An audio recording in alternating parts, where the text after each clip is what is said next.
অক্ষয় কুমার রামায়ণের অন্যতম এক চরিত্র, যিনি লঙ্কার রাজা রাবণের পুত্র ছিলেন।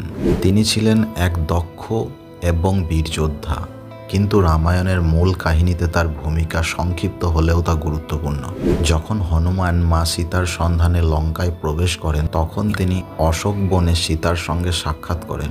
পরে তিনি লঙ্কায় বিশৃঙ্খলা সৃষ্টি করেন এবং রাক্ষসদের পরাস্ত করতে থাকেন। হনুমানের কর্মকাণ্ডে ক্ষুব্ধ হয়ে রাবণ তাকে আটকানোর জন্য প্রথমে তার পুত্র অক্ষয় কুমারকে পাঠান। অক্ষয় কুমার তখন তার সেনাবাহিনী নিয়ে হনুমানের বিরুদ্ধে লড়াই করেন। যদিও অক্ষয় কুমার তরুণ, সাহসী ও দক্ষ যোদ্ধা ছিলেন, হনুমান ছিলেন অপরিসীম শক্তিধর। হনুমান সহজেই তাকে পরাস্ত করেন এবং শেষে অক্ষয় কুমারকে হত্যাও করেন। অক্ষয় কুমারের মৃত্যু রাবণের জন্য একটি বড় ধাক্কা ছিল। এটি রাবণকে আরও ক্ষুব্ধ করে তোলে এবং পরে তিনি মেঘনাদ ও কুম্ভকর্ণের মতো শক্তিশালী যোদ্ধাদের যুদ্ধে পাঠান।